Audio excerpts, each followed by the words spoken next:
Hi అండి, welcome to our channel Savitri గారి అమ్మాయి. ఈరోజు మనం మన ఛానల్లో ఎంత విశిష్టమైన 7 శనివారాల వ్రతం గురించి అయితే తెలుసుకుందాం. చాలా రోజుల నుంచి అయితే నేను ఈ వ్రతం అనేది చేసుకుందాం అనుకుంటున్నానండి, కానీ కుదరక కొన్ని పరిస్థితుల వల్ల అలా లేట్ అయిపోయింది. ఈసారి గట్టిగా అనుకొని అయితే మొదలు పెట్టేశాను వ్రతం అయితే. ఇదైతే నేను 3వ వారం అనమాట చేస్తుంది. చాలా బాగా జరుగుతుంది. ప్రతి వారం కూడా సరికొత్తగా ఇంకా చేయాలనే ఉత్సాహంతో ఇంకా బాగా చేయాలి అన్న ఇదితో చేస్తున్నాను అనమాట. అసలు చాలామందికి ఒక డౌట్ ఉండొచ్చు, అసలు ఈ 7 శనివారాల వ్రతం అనేది ఎందుకు చేస్తున్నారు? ప్రతి ఒక్కరు ఎక్కడ చూసినా అంటే 7 శనివారాల వ్రతం చేస్తున్నామని అంటున్నారు కదా. అసలు దీనికి వచ్చేసి రీజన్, చాలామంది నమ్మకం ఏమిటంటే ఈ వెంకటేశ్వర స్వామి వ్రతం చేసుకోవడం వల్ల ఆ వెంకటేశ్వరుని అనుగ్రహంతో పాటు ఆ శనిదేవుని అనుగ్రహం కూడా లభిస్తుందని. ఎందుకంటే ఆ వ్రతకథ బుక్ చదివినప్పుడు మనకి బాగా స్పష్టంగా అర్థమవుతుంది. ఆ శనిదేవుడు అంటే చాలామంది భయపడుతుంటారు. శనివారం నాడు నువ్వులు తినకూడదు, శనిదేవుడి దగ్గరికి వెళ్తే స్నానం చేయాలి, ఇలాంటివన్నీ కూడా ఉంటాయి. కానీ ఆ వ్రత బుక్లో ఏమని ఉందంటే ఆ శనిదేవుడే వెంకటేశ్వరుని అనుగ్రహం పొందుతాడు. ఏమని, నీకు పూజ జరిగినప్పుడే నాకు కూడా నీతో సమానంగా పూజ జరగాలి.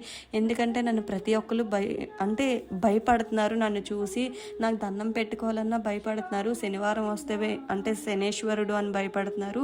సో నీతో పూజ చేసినప్పుడల్లా నాకు పూజ చేయాలి అని ఆ వెంకటేశ్వరుని అనుగ్రహం పొందడం వల్ల శనిదేవుడికి కూడా ఆ రోజు మనం పూజ చేస్తాం. అంటే విశేషంగా ఆ దేవునికి ఒక మనం వినాయక చవితికి ఎలా అయితే పసుపు ముద్దని, ప్రతి పండగకి కూడా మనం పసుపుతో వినాయకుని చేస్తాం కదా. సో అలాగే ఇంకో పసుపుతో ఇంకొంచెం వినాయకుని ఎలా అయితే చేస్తామో ఆ ప్రతిరూపంతోనే మనం విశేషణను కూడా చేసి ఆ దేవుని వ్రతకల్పం కూడా చదివి ఆ దేవునికి పూజ చేసుకొని తర్వాత మనం ఆ వెంకటేశ్వరుని వ్రతకల్పం అయితే మొదలు పెడతాం అనమాట. సో ఇలా మనకి ఏలినాటి శని ఉన్నా, ఏ శని దోషాలున్నా, ఎలాంటి అప్పుల బాధలున్నా, మనకున్న దోషాలన్నీ కూడా శనిదేవుని అనుగ్రహం వల్ల మనకి పూర్తిగా తొలగిపోతాయని అంటే ప్రతి ఒక్కరు నమ్ముతారనమాట. ఇలా వెంకటేశ్వరుని అనుగ్రహంతో పాటు మనకి శనిదేవుని అనుగ్రహం కూడా పొందుతుందని నమ్మకం. ఈ బుక్ చదివినప్పుడు మనకి స్పష్టంగా తెలుస్తుంది ఆ శనిదేవుని వల్ల మనకి ఎలాంటి ఇబ్బందులు ఉండవు, ఆ దేవునికి పూజ చేయడం వల్ల కూడా మనకి మనం అనుకున్న కోరికలు ప్రతివి నెరవేరుతుంది అనేసి. సో అందుకే శనివారం నాడు నువ్వులు లడ్డూలు, ఇలాగా వెంకటేశ్వర స్వామికి పిండితో వేసిన బూందీ లడ్డు ఎలా అయితే పెడతామో నైవేద్యం, అలాగే శనిదేవునికి ఇష్టమైన నువ్వులతో లడ్డూలు కూడా చేసి మనం నైవేద్యంగా పెడతామన్నమాట. సో ఇలాగా ప్రతి ఒక్కరు ఏంటి అంటే ఈ పూజ చేయడం వల్ల పిల్లలు పుడతారని, మనకి ఇంట్లో ఉన్న అశాంతి తొలగిపోయి కూడా ఏదో అయినా వాళ్ళకి కావాల్సిన కోరుకొని ఆ వెంకటేశ్వర స్వామికి ముడుపు అయితే కడతారు.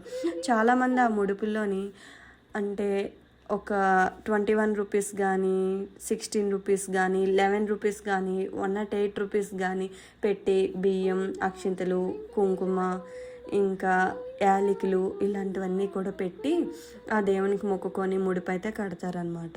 ఆ ముడుపు క్లాత్ వచ్చేసి వైట్ కలర్ క్లాత్ పసుపులో ముంచి ఆరబెట్టేసి అది ఆరాక ముడుపు అయితే కట్టుకోవాలి. ఒక్కొక్కరు ఒక్కో విధంగా అయితే ముడుపు కడతారనమాట. నైవేద్యాలకు వచ్చేసి మనకు ఏది మన స్తోమతకి ఏది చేయగలమో అది చేసుకోవచ్చు. మనం ఇన్నే చేయాలి, ఇన్ని రకాలు చేయాలని అయితే ఏమీ లేదు. మనకి ప్రతి వారం ఒక్కొక్క వారం ఒక్కొక్కలా కుదురుతుంది అనమాట. నేను స్టార్టింగ్ వారం అయితే ఓన్లీ చలిమిడి వడపప్పు ఇంకా పానకమే పెట్టాను. 2వ వారం సేమ్ అదే పెట్టాను. 3వ వారం వచ్చేసరికి పరవన్నం ఇంకా నువ్వుల లడ్డూలు కూడా చేశాను. అలా మనకు ఒక్కొక్క వారం ఒక్కొక్కలా మనకి ఏది కుదిరితే అదే చేసి నైవేద్యం అయితే పెట్టవచ్చు. మెయిన్ వెంకటేశ్వర స్వామి అలంకార ప్రియుడు. సో వెంకటేశ్వర స్వామికి అలంకరిస్తే మంచిగా మనకు కూడా మంచి పాజిటివ్ వైబ్స్ వస్తాయి అన్నమాట. తులసిమాల కానీ, ఇంకా దూది పత్తితో చేసిన వస్త్రం కానీ, పువ్వులు ఎక్కువ కొని పువ్వులతో అలంకరణ కానీ, ఇవన్నీ చేయడం వల్ల ఆ దేవునికే కాదు చూడడానికి మనకు కూడా ఆహ్లాదకరంగా అనిపిస్తుంది. ఇంకా ఈ వ్రతంలోని మెయిన్ వచ్చేసి ప్రమిదలు అనమాట. ఆ ప్రమిదలు వచ్చేసి మనం బియ్యం నైట్ నానబెట్టి మార్నింగే మిక్సీ చేసుకొని ఆ వరిపిండిలోని కొంచెం అరటిపండు, బెల్లం, పాలు వేసి ఒక ముద్దలా అయితే చపాతీ ముద్ద ఎలా అయితే కలుపుతామో అలా చేసుకొని ప్రమిదలు అయితే చేసుకొని ఒక్కొక్క ప్రమిదలో 7 ఒత్తులు వేసుకొని నెయ్యి వేసుకొని చక్కగా దీపాలు వెలిగించుకోవచ్చు. సో ఈ వారం అయితే నా పూజ ఇలా అయితే జరిగిందనమాట. నాకు తెలిసిన విషయాలు, నేను చేసిన పూజలో ప్రతిదీ మీకు ఎక్స్ప్లెయిన్ చేశానని అనుకుంటున్నాను. వీలైతే నెక్స్ట్ వారం కూడా నేను పూజ ఎలా చేస్తున్నానో మీకు అప్డేట్ అయితే ఇస్తానన్నమాట. వీడియో నచ్చినట్లయితే లైక్ చేయండి, షేర్ చేయండి, సబ్స్క్రైబ్ చేయండి. Thank you.